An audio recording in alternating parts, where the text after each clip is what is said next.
우리 한국을 이제 여러분 방문한 경험이 아마 많으실 텐데, 요즘 우리 교회 많은 성도들도 지금 한국 방문 중에 계시거나 또 방문하신 분들이 계세요. 저도 선교 방문할 때 또 한국을 거쳐서 가기도 하지 않습니까? 한국에 도착하면 참 자랑스러워요. 먼저 인천공항에 딱 내리면, 여러분 아시잖아요. 인천공항이 얼마나 잘 만들어지고 모든 최신 시설과 얼마나 깔끔하고 아름답게 지어진 공항인지, 인천공항을 갈 때마다 한국인으로서 이 긍지가 좀 자랑스럽게 느껴져요. 비행기에서 내리면 가장 먼저 여러분이 통과해야 되는 것이 여권 보여주는 입국 심사가 아니에요. 제일 먼저 통과하는 게, 여러분 혹시 아시는지는 모르겠지만 열화상 검색대를 지나가야 됩니다. 열화상 검색대는 해외를 방문하거나 또 다른 나라 입국한 사람들이 혹시라도 코비드와 같은 전염병으로 피버가 있는지 그 열화상 감지기로 통과를 해야 되죠. 열 있는 사람은 빨갛게 돼서요, 이렇게 따로 체크를 받아야 되거든요. 그 열화상 검색대를 지나다 보면 또 하나의 경고 안내문이 있어요. 그 경고 안내문은 어떤 거냐면요, 혹시라도 여행자들이 갖고 들어오는 식품에 대한 신고 안내 절차에 대한 경고문이에요. 특별히 이번에 카자흐스탄 가니까 그 한국을 들려서 갔었잖아요. 그래서 잠깐 내리다 보니까 그 우리가 혹시라도 갖고 올 수 있는 식품 신고 안내인데, 한국에서 반입 금지한 식품들이 있잖아요. 그 이번에 보니까 아프리카 돼지 열병에 관한 경고문이 붙어 있어요. 아프리칸 스와인 피버라고, 이 아프리카 돼지 열병은 돼지, 특별히 가축에 전염되는 이 전염병인데요, 치사율이 100%입니다.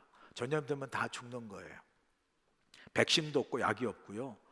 그리고 아마 그게 이제 전염병이 돌기 시작하면 전 세계 4분의 1의 돼지들이 다 죽을 수 있다고 그래요. 그러니까 상당히 아주 위험한 가축 전염병이죠. 그것들에 대한 경고가 있어요. 그래서 돼지와 관련된 식품을 갖고 오면 반드시 신고하라고 그렇게 붙여 있습니다. 뭐 돼지로 만든 소세지, 뭐 햄, 그죠? 곱창, 순대, 또 뭐가 있죠, 여러분? 뭐 그거 있잖아요. 다 그거 신고하라고 나와 있어요. 뭐 제가 좋아하는 보쌈도 신고를 해야 돼요. 근데 그게 신고를 하지 않으면요, 벌금이 얼마인 줄 아세요? 1,000만 원이에요. 1,000만 원. 그러니까 뭐 놀라실 건 없어요. 여러분 갖고 갈 때 안 갖고 가시면 돼요. 다 먹고 가시지, 뭐 싸가지고 뭐 순대 곱창 싸가지고 그렇게 하면 안 돼요. 아주 위험합니다. 벌금 물 수 있어요. 이 아프리카 열병이나 가축 전염병에 대한 강력한 경고 안내문을 내는 건 그 치사율이 강한 가축 전염병을 보호하기 위한 거죠. 가축들을. 제가 오늘 왜 그 말씀으로 시작하냐면, 오늘 본문의 말씀이 이 바로에게만 하나님께서 내리시는 가축 재앙병, 전염병에 관한 말씀이에요. 계속해서 하나님의 백성을 보내지 않는 바로에게 하나님께서 재앙을 내리시지 않습니까? 오늘은 5번째 재앙인 애굽의 모든 가축에게, 뭐 낙타, 양, 말, 소, 모든 가축에게 심한 돌림병이 이렇게 임하게 되죠. 전염병이. 그래서 모든 가축이 죽게 되는 재앙을 내립니다.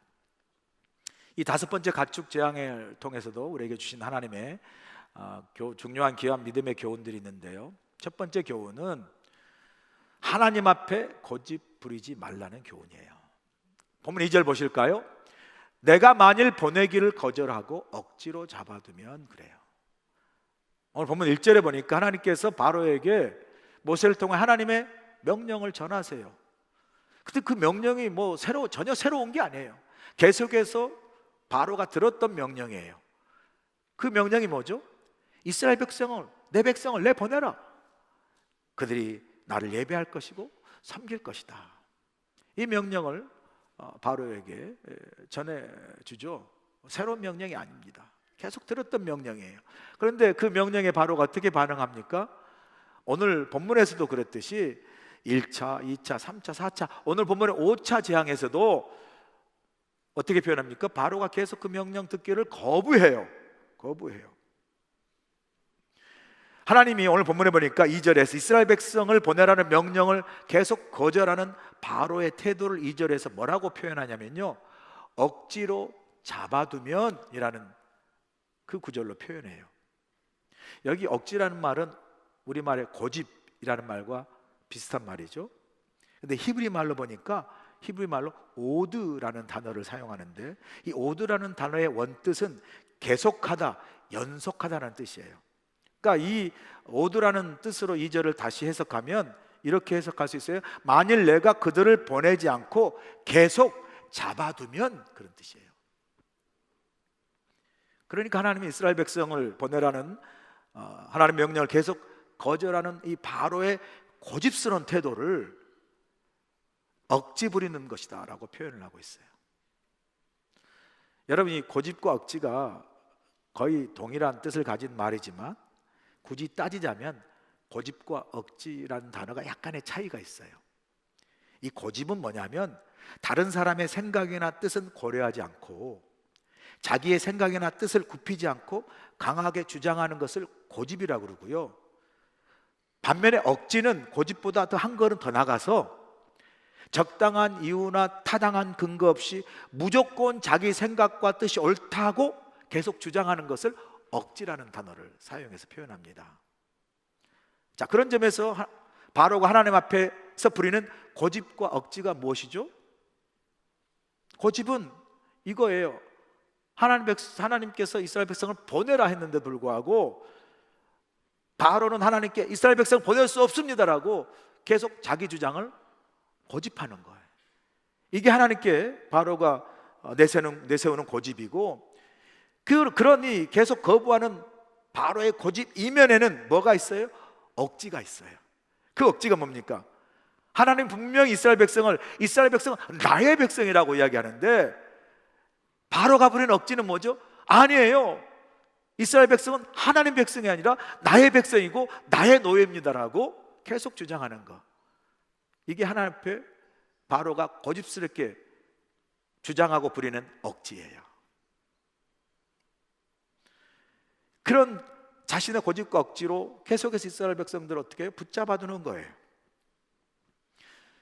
그런데 2절을 가만 보니까 그런 바로를 향해서 하나님이 뭐라고 이야기하시냐면, 그렇게 너가 내 백성을 보내지 않고 계속 고집하고 억지를 부리면 너 뼈도 못 추리게 내가 부셔버릴 거야 라고 하나님께서 막 윽박하고 그렇게 막 책망하고 협박하는 그런 톤이 아니라, 2절을 잘 보시면 그런 톤 대신 오히려 그렇게 계속해서 고집과 억지를 부리는 바로에게 하나님이 어떻게 표현의 톤으로 들리냐면, 야 바로야, 이제 더 이상 고집 부리지 마, 더 이상 억지 부리지 마, 지금이라도 빨리 내 백성을 내보내 라고 오히려 바로를 설득하고 권면하시는 하나님의 마음이 읽혀져요. 여러분, 이게 막 책망하고 막 윽박지르는 표현이 아니라, 야 더 이상 고집 부리지 말고 억지 부리지 말라는 하나님의 권면과 설득의 마음으로 읽혀지는 이유는, 한번 생각해 보세요. 그도 그럴 것 같지 않습니까? 지금 오늘 보게 될 가축의 재앙은요, 하나님께서 바로에게 몇 번째 내리는 재앙이냐면요, 5번째 내리는 재앙이에요. 자, 그럼 우리는 이미 다 알아요. 하나님께서 앞으로 바로에게 10가지 재앙, 10번째까지 재앙을 내릴 거예요.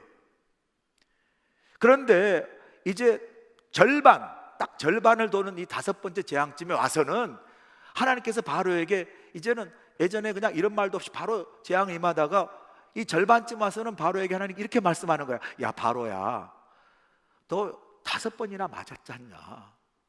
너 이 정도 맞았으면 이제 정신 차릴 때도 됐으니까 더 이상 우리 가지 말고 여기서 바로야 고집 부리지 말고 억지 부리지 말고 내 말 들어 라고 말하는 그 하나님의 톤이, 뭐 5번째 올 재앙쯤이면 하나님이 한 번쯤은 더 이렇게 권면한 그런 타이밍이 된 거 아니겠어요? 이만큼 얻어 맞았으면 이제 돌아올 때도 되지 않았니? 라고 말씀하시는 권면의 마음이 2절에 배어 있다라는 말씀이죠. 그런데 이런 바로와 하나님과의 그 이면에 흐르는 이 다이내믹을 보면서도 우리가 이런 생각을 해요. 이게 뭐 어떻게 바로만의 일이겠습니까? 여러분, 솔직히 말하면 바로만 그렇게 막 억지 부리고 고집 부려요? 저와 여러분도 만만치 않아요. 여러분도 하나님 앞에서나 사람들 관계 속에서 고집 부리고 억지 부릴 때 많습니다. 많아요. 삶의 중요한 일을 결정할 때 교회에서 회의를 해보면 또 알아요. 회의할 때요, 어떤 사람 진짜 고집 부리고 억지 부릴 때면요, 이 회의를 할 때마다 회의가 들어. 이 회의는 회의야. 안 하는 게 제일로 좋아. 교회에서 회의할 때, 또 하나님의 사역을 감당할 때 자기 생각과 뜻을 막 그냥 고집하고 그것 때문에 막 억지 부리는 사람들이 있어요. 우리는 그런 이야기 할 때마다 우리는 목사님 나는 그런 사람 아니에요 라고 부정하고요, 또 약간 뒤집어서 나는 목사 원래 참 순한 사람이에요 라고 스스로 인정하고 싶어도, 여러분 우리 참 이렇게 우리를 정직하게 돌아보면요, 우리 은근히 살짝 내놓고 고집 세고요, 참 웬만해서는 마음 안 돌리는 억지 본성 다 갖고 있어요. 솔직히 여러분 한번 여러분 자신을 돌아보세요. 목사님 난 그런 사람 아닙니다. 나는 참 좋은 사람이라고 말해도 우리 여간해서요, 여간해서 자기 뜻 안 굽히고요, 여간해서 자기 생각 여러분 안 돌이키고요, 여간해서 자기 주장 여러분 굽히지 않아요. 보통 내 생각, 내 뜻이 내 생각이 옳다고 주장하는데 아주 익숙해 있습니다. 어떻게 할 수 있냐고요? 제가 가만 보니까요, 뭐 우리는 그런 사람 아니라고 말해도요, 우리가 참 때때로 고집스럽고 상당히 자기 주장과 뜻을 굽히지 않는 그런 사람이라는 것을 알 수 있는 게 뭐냐면, 우리가 부리는 고집의 종류만 봐도 알아요. 우리가 부리는 고집의 종류, 내가 찾아보니까요, 우리가 부리는 고집의 종류가 이런 게 있어요. 생고집, 똥고집, 왕고집, 옹고집, 새고집, 외고집, 황소고집, 그것도 모자라 가지고 이름 성씨를 붙여서 강씨고집, 박씨고집, 최씨고집은 뭔 말 얼마나 많은지 이게 왜 이렇게 많은가 했더니 우리가 그렇게 고집을 많이 부리는 사람들이라고 보니까 이렇게 많을 필요가 없어요. 그 어떤 사람은 생고집, 똥고집, 왕고집 다 외고집 다 붙이니까. 이것만이 아니에요. 우리 말투에도요 고집스러운 말투들이 있어요. 어떤 게 그것만 틀린 생각입니다. 틀리다니요, 다를 수 있지 뭐 틀린 건 아니죠. 모르면 가만 계세요 뭐 이런 말 하고요, 나만큼 많이 하세요? 그건 되게 생각이고요. 또 어떤 사람은요 이래요. 길 막고 우리 물어봅시다. 누가 옳은지 길 막고 한번 물어봅시다. 막 이런 사람도 있어요. 자, 이런 사람 못 말려요. 그게 많으니까 우리 흔한 말투 속에 막 담겨져 있어요. 뭡니까? 우리가 그렇게 아닌 것 같아도 참 고집 부리면서 하는 사람들이에요. 여러분도 아시잖아요. 이렇게 고집 세고 억지 부리는 사람들이 있으면 이런 사람 힘들어요. 이런 사람도 관계하기도 힘들고, 이런 사람이 속해 있는 참 공동체에서 뭐 사역해보고 뭐 일하고 하려면요, 참 일보다 이런 사람들 비유 맞추고 어떻게든 해보려 하는 에너지가 더 많아요. 내 어떤 삶의 질과 사람 인간관계와 그리고 공동체 행복과 평화를 가로막는 많은 장애물 중에 우리의 고집들이 있어요. 완고함이 있어요. 바로처럼. 그래서 우리 주위에 괜히 고집 부리며 눈살 찌푸리게 하는 사람들이 있잖아요. 혹시 여러분이 그런 사람 아니시죠? 절대 아닐 것 같아요. 여러분 얼굴이 너무 선하세요. 절대 아니에요. 여러분 솔직히 한번 물어볼게요. 어떤 사람이 좋고 편하세요? 어떤 관계가 참 좋고 편하세요? 어떤 공동체가 참 좋고 편하세요? 입만 열면 내가 옳다고 주장하고 내가 맞다고 막 내 생각 내세우고 다른 사람 막 틀렸다고 판단하고, 그런 사람 좋은 사람인가요? 그런 사람 관계하기 편하세요? 그런 사람이 많이 있는 교회가 참 여러분 다니시기 행복하고 즐거우세요? 아니잖아요. 물론 우리 모든 사람에게 내 생각과 내 뜻이 있어요. 그리고 내 생각과 내 뜻 귀합니다. 그런 것처럼 남의 생각과 남의 뜻도 우리가 뭐예요? 존중하는 거예요. 귀하게 여기는 거예요. 성숙한 인간관계는 뭐예요? 내가 옳다라고 주장하는 것이 아니라 다른 사람 생각도 옳을 수 있다. 교회가 여러분 평안하고 사람의 인간됨이 성숙한 게 뭐냐면요, 막 자기가 옳다고 당신은 틀렸다, 이게 아니에요. 특별히 세상 사람보다 믿는 사람들 가운데 잘못하면 나의 의와 교만으로 인해서 나의 옳음이 다른 사람을 정죄하는 강한 칼 같은 시각을 가지기 쉬워요. 그러므로 우리는요, 항상 십자가의 복음을 늘 새겨야 돼요. 내가 얼마나 지독한 죄인인데 그런 나를 아무런 조건 없이 사랑하고 받으신 주님의 그 십자가의 복음과 은혜와 사랑을 기억하고 다른 사람의 생각과 다른 사람의 뜻도 존중하는 열려있는 더 성숙한 그런 여러분, 그런 인간관계, 그런 우리 교회를 이루어갈 수 있기를 간절히 소원합니다. 그래서 우리는 우리 주장보다, 우리 고집보다 항상 하나님의 그 뜻과 하나님의 원함을 먼저 생각해야 돼요. 여러분 가운데 나 하나님의 뜻을 좀 우리가 따르고 싶은데 하나님의 뜻이 뭔지 잘 모르겠어요. 물론 모르죠. 잘 알기 힘들어. 왜냐하면 하나님은 보이지 않으시고, 하나님이 뭐 누구에게 딱 나타나서 쪽집게처럼 내 뜻은 이거야 라고 꼭 집어서 말씀해 주시면 쉽죠. 그런데 하나님은 꼭 그렇게 우리에게 막 구체적으로 나타나지 않으실 때가 많잖아요. 그래서 하나님의 뜻을 우리가 참 분별하기 어렵다는 건 이해하지만, 동시에 여러분 하나님의 뜻과 하나님이 원하시는 생각을 분별하는 게 그리 어렵지 않아요. 뭐 딱 꼭 집어서 이거다라고 말하는 그런 관점에서 어려울 수 있어도 하나님의 뜻과 원하시는 생각을 분별하는 데는 쉬워요. 왜냐면요, 여러분 뭐 그 뜻을 분별하기 대단한 수도원이나 막 여러분 막 기도원 올라가실 필요 없어요. 그냥 여러분이 알고 있는 성경에서 말하는 하나님이 기뻐하시는 일, 성경에 말해서 하나님이 원하시는 그러한 일들, 그런 뜻들, 교회만 조금 다녀도 상식적으로도 무엇이 하나님이 기뻐하시는 일일까, 무엇이 교회에 유익이 되는 것일까, 무엇이 하나님이 원하시는 일일까, 그것을 여러분 찾아 여러분이 그것을 신실하게 행하시면요, 그 하나님의 기쁘신 뜻을 행하는 그 일 속에 이미 하나님의 뜻이 여러분 가운데 이루어지고 있어요. 할렐루야.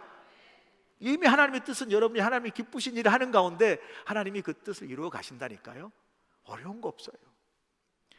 주일날 되면 주일 예배 나오는 게 하나님의 기쁘신 뜻이에요.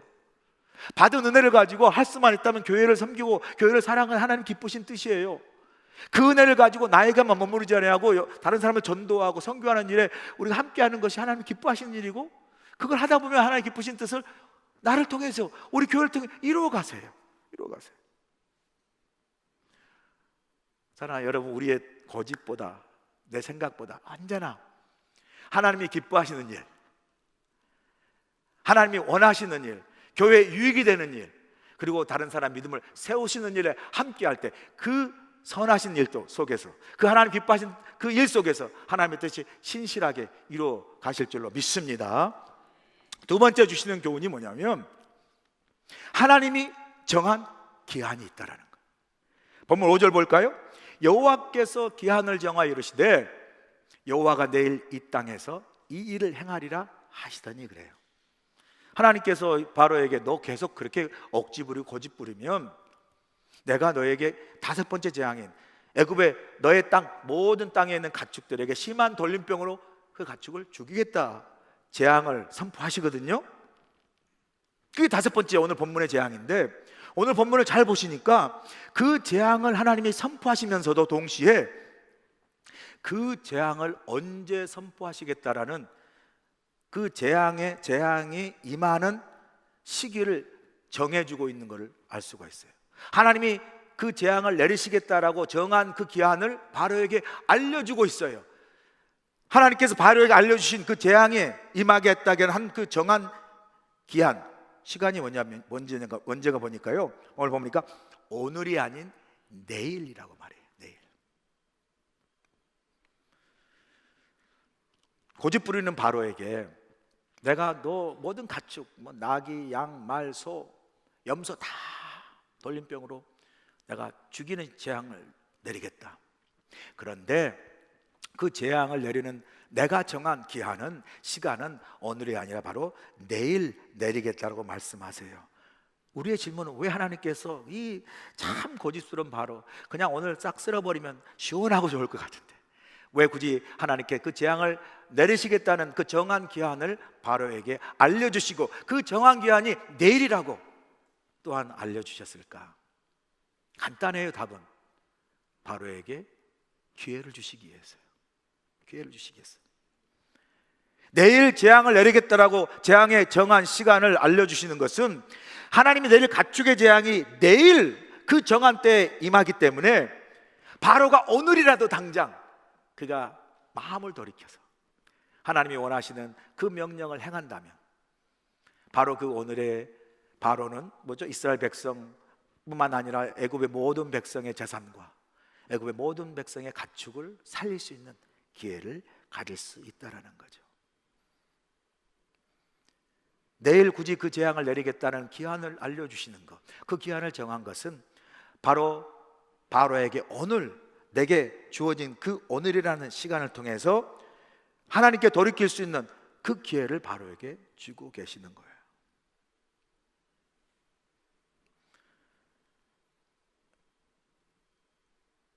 여러분, 만약 바울에게 내일이란 기한이 정해지지 않았다면 바로는 어떻게 그 하나님 명령에 반응할지 모르지 않겠습니까? 근데 내일을 정해주신 거예요. 바로 내일 기한이 오기 전에, 하나님이 정한 재앙의 시간인 내일의 기한이 오기 전에 오늘 너가 가진 바로 이 시간이 너에게 내가 준 돌이킬 기회라는 것을 하나님 바로에게 그 정한 기한을 통해서 깨닫길 원하신다는 거죠. 여러분, 이게 어떻게 바로만의 이야기는 아니죠. 내일이 오기 전에 지금 내게 주신 오늘은 잊지 마세요. 하나님이 내게 주신 기회입니다. 그래서 뭐죠? 은혜예요. 그래서 선물입니다.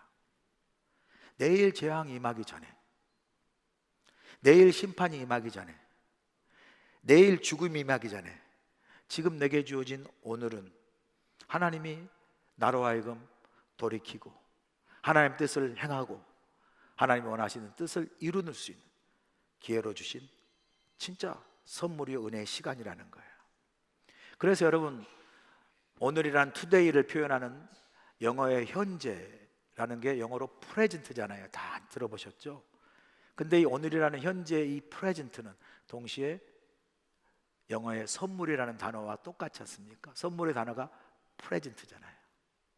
오늘 내게 주신 이 시간, 이 날은 하나님 내게 주신 기회고 하나님 내게 주신 은혜고 그래서 하나님 내게 주신 present, 선물이라는 거죠. 그래서 우리가요 받은 이 오늘을 참 귀하게 여겨야 됩니다. 맨날 오는 그 시간이 아니라 오늘 참 귀한 시간이에요. 오늘 우리가 해야 할 일을 오늘 하고 오늘 우리가 돌이킬 일을 오늘 돌이키고 오늘 우리가 결단할 일을 오늘 결단하고 오늘 우리가 순종해야 할 일을 오늘 하는 거예요. 제가 일부 예배 때 이 부분에서 바로 오늘이 우리에게 주신 귀한 은혜의 기회입니다. 오늘 해야 할 일을 오늘 하고 오늘 결단해야 오늘 하고 오늘 순종해야 할 일을 오늘 해야 합니다라고 딱 설교를 했더니 한 분이 일부 성가대 들어갈까 말까 고민하고 있다가 오늘 설교를 딱 듣고 그 마음에 확 감동해가지고 하나님 감동해가지고 목사님 오늘 제가 일부 성가대 조인하겠습니다. 남의 일이라고 아멘도 안 해요. 여러분은 참 이상해요. 아니 오늘 조인했다니까요. 영광의 박수 확실히 치려면 쳐요 여러분. 이분이 성가대 들어가지 않는 이분이 오늘 말씀을 듣고 오늘이 내게 주신 선물이고 기회고 은혜여서 오늘 제가 마음에 할까 말까 했던 걸 결단하고 오늘 일부 성가대 조인해서 제가 가가지고 할렐루야 축복기도 하고 오늘 받은 은혜 평생 축복의 열매가 될 줄로 믿습니다.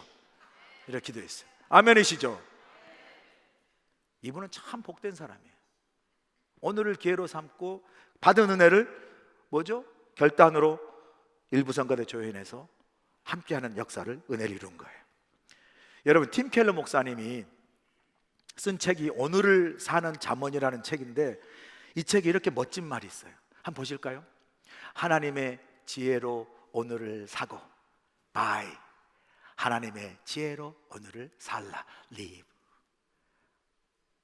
감동이 되는데, 여러분은 이게 뭔 말인가 하는 표현인데 감동이 되지 않아. 다시 한번 할게요. 하나님의 지혜로 오늘을 사고 buy. 하나님의 지혜로 오늘을 살라 live. 아멘이시죠? 여러분, 오늘은 그냥 아무 때나 그냥 당연히 오는 날 아니라니까요. 돈을 주고 살 만큼 오늘 주어진 이 오늘의 이 기회와 이 시간이 귀한 거예요. 그 귀한, 그 오늘이 그 귀한 것을 아는 것은 하나님의 지혜예요, 지혜. 그리고 오늘의 귀한, 그 오늘이 귀한 것을 알고 오늘을 최선을 다해서 오늘을 살아내는 그것이 바로 하나님의 지혜로 사는 믿음의 인생인 줄로 믿습니다. 하나님의 지혜로 오늘을 바이 사고 하나님의 지혜로 오늘을 살라 리브.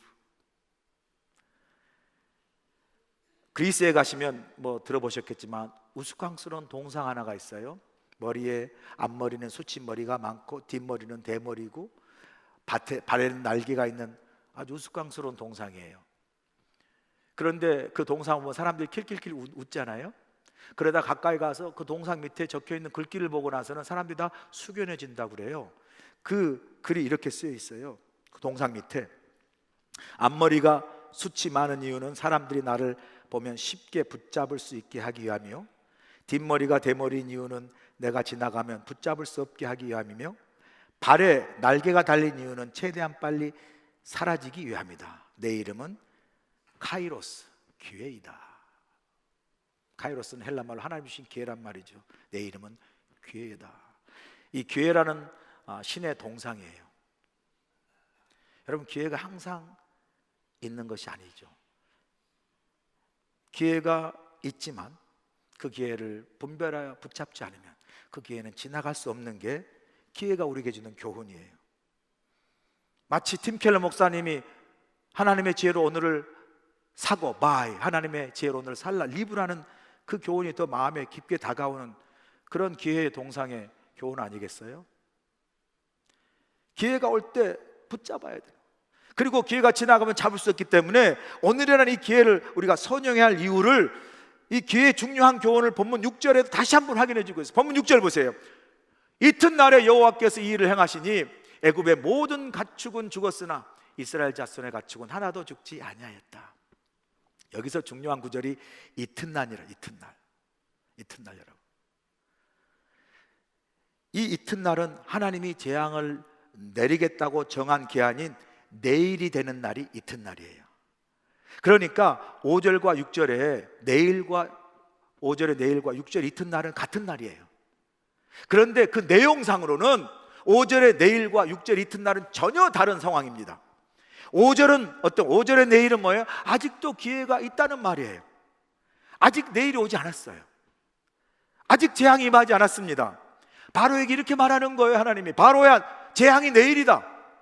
그러니 오늘 순종하라, 오늘 결단하라, 오늘 이스라엘 백성을 내보내라. 그러면 너는 이 재앙을 피할 수 있다. 너의 애굽에 온 가축이 살 수 있다. 이처럼 5절의 내일은 아직 하나님의 재앙이 임하지 않는, 아직 기회가 있는 내일이에요. 그런데 6절의 이튿날은 같은 내일이지만 전혀 달라요. 이제 하나님이 약속한 그 내일이 이튿날로 이루어졌어요. 이제 이미 내일이 임했습니다. 하나님이 정한 기일이 되었어요. 이 하나님의 정한 기일인 내일인 이튿날이 된 이 날이 어떤 날입니까? 하나님께서 가축의 재앙을 이미 실행한 날이에요. 애굽의 모든 가축의 돌림병을 내리는 날이에요. 그래서 이미 재앙이 임해버렸어요. 같은 내일이지만 그래서 이튿날이지만 이 날은 기회가 없어요. 재앙을 피할 수 있는 기회가 없어요. 왜? 바로 재앙이 이미 임했기 때문에. 여러분, 그래서 우리 모든 인생에 하나님이 정한 때와 기한이 있습니다. 같은 내일이고 같은 이튿날이라도 똑같은 내일과 똑같은 이튿날이 아니에요. 하나님이 정한 기회와 때가 있다라니까요. 그래서 전도서 3장 1절에 이렇게 말하지 않습니까? 범사에 기한이 있고 천하 만사가 다 때가 있다라고 말해요. 여러분, 그래서 항상 기회가 있는 것이 아니라는 말이죠. 그런데 그런 가운데서 하나님이 정한 그 때, 정한 기한은 우리에게 주시는 기회예요. 살 때 살아야 되는 거예요. 웃을 때 웃어야 되는 거예요. 그죠? 섬길 때 섬겨야 되는 거예요. 때로는 울 때 울 수밖에 없어요. 슬플 때 슬플 수밖에 없어요. 하나님이 정한 때와 그 기한은 우리에게 주신 삶의 중요한 기회입니다. 이 기회를 어떻게 해요? 잘 붙잡고 하나님을 위해서 선용하라는 교훈 아니겠어요? 여러분 잊지 마세요. 항상 우리에게 기회가 있는 건 아닙니다. 그런데 참 감사한 건 뭔지 아세요? 항상 기회가 있는 건 아니지만 너무 감사한 것은 동시에 하나님은 항상 우리에게 오늘을 기회로 주셨어요. 할렐루야. 그러므로 우리는 오늘을 내게 주신 기회로 삼고 오늘을 최선을 다해 살아야 돼요. 하나님이 정한 기한인 내일이 오기 전에 오늘 내게 주신 기회고 은혜고 선물인 것들이 많아요. 나의 건강, 나의 물질, 나의 사업, 직장, 내 가정, 그리고 우리 교회, 내게 맡긴 직분, 사명, 이게 다 오늘 하나님께 내게 주신 기회요, 은혜요, 선물로 주신 것들, 이것들을 붙들고 내일이 하나님의 정한 기한이 오기 전에 하나님 기뻐하시고요, 하나님이 영광을 돌리는 일에 귀하게 사용하고 또 쓰임받는 복된 저와 여러분 되실 간절히 축복합니다. 마지막으로 주신 교훈은요, 하나님은 자신의 백성을 지키신다는 교훈이에요. 본문 7절 보세요. 바로가 사람을 보내본즉 이스라엘의 가축은 하나도 죽지 아니하였더라. 그러나 바로의 마음이 완강하여 백성을 보내지 않았다고 그래요. 드디어 이스라엘 백성들에게 애굽의 돌림병이 가축병이 임했어요. 모든 가축이 전염병이 임했습니다. 낙타, 소, 양, 말, 나귀, 염소, 돌림병이 심하게 임해서 애굽의 모든 가축이 다 죽었어요. 그런데 놀라운 것은 오늘 본문을 보니까 그 가축의 심한 돌림병이 임해서 애굽의 모든 백성의 가축은 죽었는데 오늘 본문을 보니까 이스라엘 백성은 구별하여 이스라엘 백성의 가축은 하나도 죽지 않게 하신 하나님의 놀라운 뜻을 보게 됩니다. 여러분, 당시 가축이 뭐겠어요? 오늘같이 불고기, 돼지, 소고기, 갈비 이런 먹는 식용을 넘어서 당시의 가축은요, 애굽의 경제고 백성들의 재산이에요. 아시잖아요. 그런데 모든 가축이 다 죽어버렸어요. 경제가 마비되고 백성들의 모든 재산이 다 어떻게 손실된 거잖아요. 일종의 애굽의 경제적 공황이 일어난 거예요. 그런데 하나님이 이 가축의 엄청난 돌림병의 재앙 속에서도 이스라엘 백성 구별해서 그 가축은 죽지 않도록 한 그 일이 일어난 거죠. 근데 여러분 기억하세요? 이 바로는 궁에 살았잖아요. 궁에 무슨 돼지, 소, 가축은 없었을 거 아니에요. 그래서 사실 이 가축 재앙은요, 바로가 피부로 느끼기가 쉽지 않아요. 왜? 다 들판에 있는 모든 애굽의 가축들에게 돌림병이 임했거든요. 그래서 이 경제제가 마비가 되고 어려워지니까 바로가 백성인 신하를 보냅니다. 백성들과 들에 있는 내 재산인 가축을 돌아봐라. 궁에 나가서 지금 임한 가축의 재앙병을 탁 돌아보고 다시 왕에게 와서 보고합니다. 왕이시여, 큰일 났습니다. 모세가 말한 그 하나님의 말씀대로 애굽의 모든 가축이 다 돌림병으로 다 죽었습니다. 그런데요, 신기하게도 이스라엘 백성들의 가축은 하나도 죽지 않았습니다 라고 말하는 거예요. 이 보고를 듣고요, 바로는 믿을 수가 없었어요. 바로가 두 가지를 믿을 수가 없었어요. 한 가지는 뭐냐면 이거예요. 바로가 생각합니다. 내가 가진 내 재산인 애굽의 모든 가축의 수가 얼마나 많은데, 내가 가진 이 가축의 수가 수백 마리인데, 물론 심한 돌림병이 돌았다 한다 할지라도 내가 가진 수백 마리의 가축이 어떻게 하나도 남기지 않고 다 죽을 수 있단 말인가? 믿을 수 없다라는 거예요. 그게 첫 번째 바로가 믿을 수 없었던 거고요. 두 번째 바로가 믿을 수 없었던 게 뭐냐면요, 아니 내 가축이 수백만 마리인데, 말 그대로 보고 그대로 심한 돌림병 때문에 수백 마리의 내 가축이 하나도 남기지 않고 죽었다면 그보다 훨씬 적은 수인 이스라엘 백성들의 가축이 어떻게 살아남을 수 있겠는가?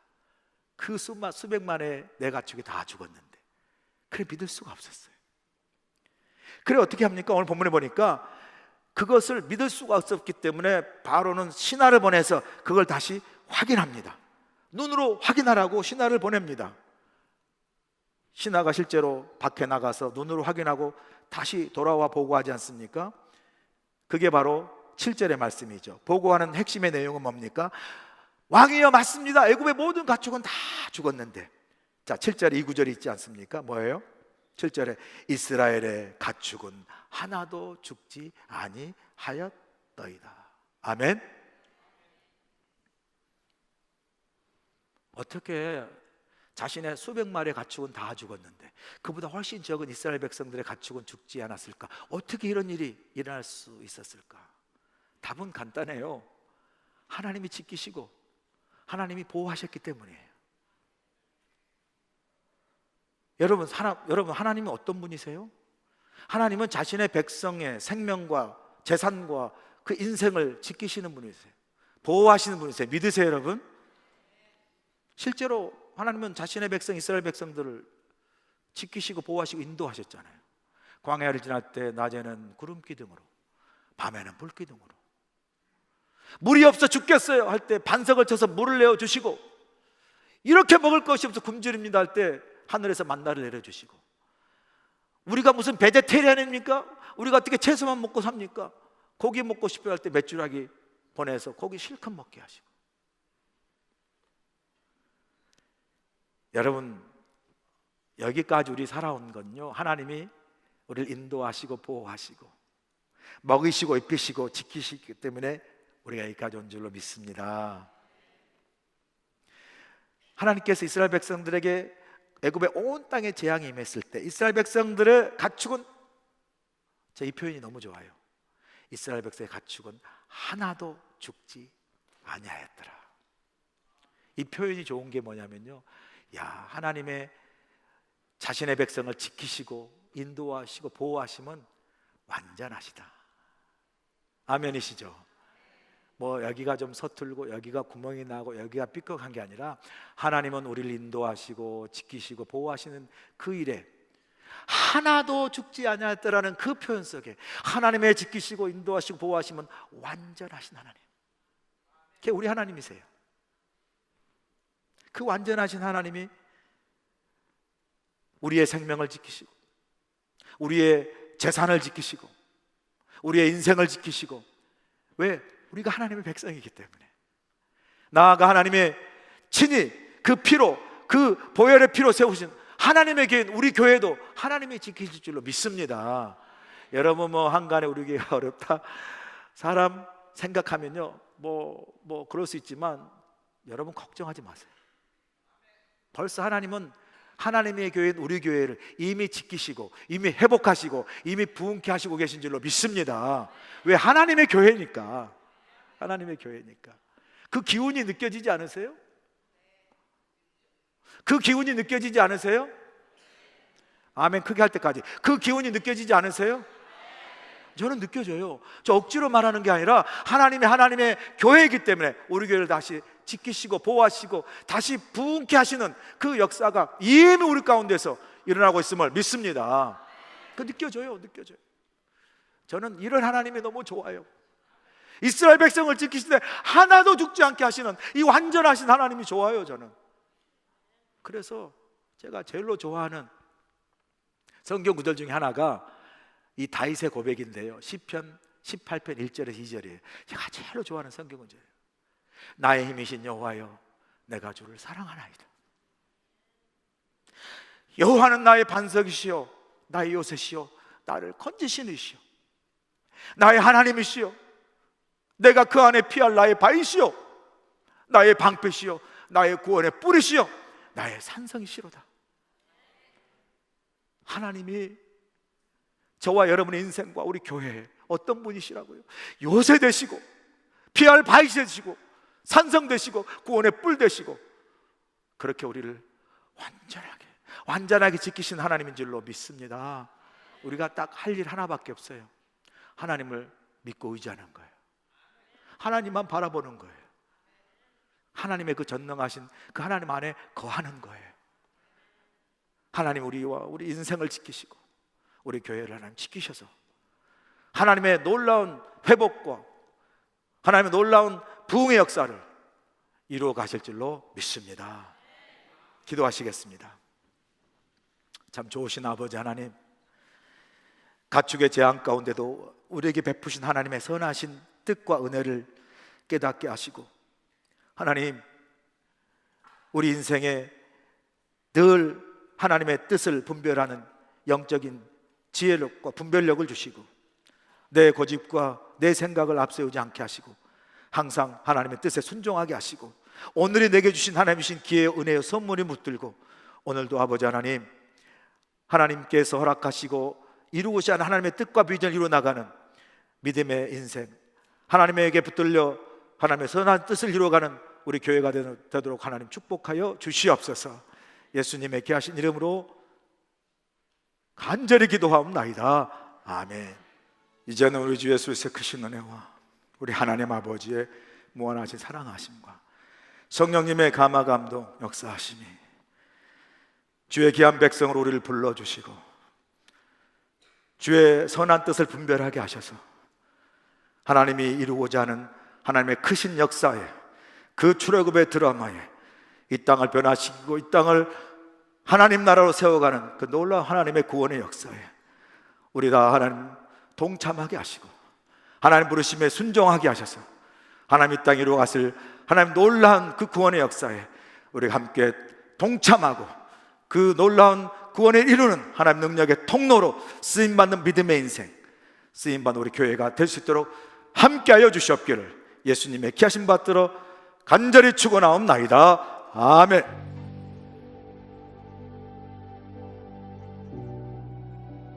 그리스도 연합 감리교회는 1903년 11월 10일에 창립되어 120주년을 맞이하는 해외 최초의 한인 교회입니다. 우리 교회는 이민교회의 장자교회로서 이민사회와 더불어 이곳 하와이를 섬기고 있습니다. 1903년부터 홍승아 목사님을 일대 목사님으로 시작해서 22명의 목사님께서 사역을 해 오셨습니다. 한희준 목사님께서는 2016년에 22대 목회자로 담임 목회를 하고 계십니다. 청년이든 자녀든 젊은이 노인이든 하나님의 꿈을 손에 쥐들고 함께 그 꿈을 이루어나가는 우리 교회, 우리 모두가 될 주님을 간절히 축원합니다. 우리 교회는 사도행 전적 교회를 꿈꾸며 예수 그리스도의 제자가 되어 세상을 변화시키는 믿는 것이 참 행복한 교회, 하나님을 높이고 사람을 감동시키는 세상의 소금과 빛의 역할을 감당하는 교회입니다. 예배는 전통 예배와 열린 예배를 통해서 살아있는 예배, 찬양과 감동이 있는 예배, 특히 한희준 목사님의 설교를 통해 성도들에게 비전과 영적 도전을 주고 성도들의 삶에 적용되는 말씀으로 은혜의 시간이 되고 있습니다. 우리 교회는 속회와 선교회를 통해 성도들의 건강하고 행복한 삶을 위해 서로 격려하고 돌보는 작은 교회 공동체를 이루며 서로를 위해 기도하며 말씀을 나누며 복음의 능력으로 선교적 역할을 감당하고 있습니다.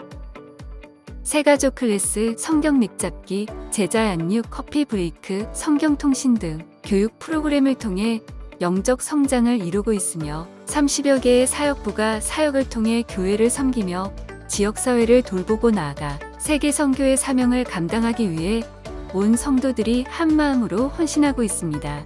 페페아이나를 통해 부모들과 어린아이들이 하나가 되어 함께 웃고 배우면서 예수님을 알아가고 있으며 성경 공부 및 놀이 활동으로 구성된 어하나 프로그램과 유년부, 중고등부, 청년부와 EM에 이르는 차세대가 미래의 주역으로서 말씀과 기도로 잘 성장하고 있습니다. 특별히 2021년에는 코비드 팬데믹의 영향 속에서도 복음의 열정을 갖고 선교를 감당하고 있는 선교사님들을 초청하여 세계선 교대회를 개최하여 10개 지역에서 14명의 선교사님들이 함께 참여하셔서 선교지에서 역사하신 하나님의 놀라운 역사를 함께 나누며 헌신을 다짐하는 귀한 시간을 가졌습니다. 창립 120주년을 맞아 다가올 10년으로 미래의 100년을 준비하는 부흥 2030 비전을 선포하며 교회의 선교적 사명을 감당하고 다가올 차세대를 위한 새로운 교회의 역사와 미래를 향해 온 성도가 한 마음으로 기도하며 나아가고 있습니다. 지난 120년 동안 지켜주신 하나님의 은혜에 감사를 드리며 우리 그리스도 연합 감리교회는 다가올 100년을 준비하며 서로 사랑하고 이웃을 섬기고 전도하며 지역사회를 세워나가는 믿는 것이 참 행복한 교회로 성장해 나갈 것입니다.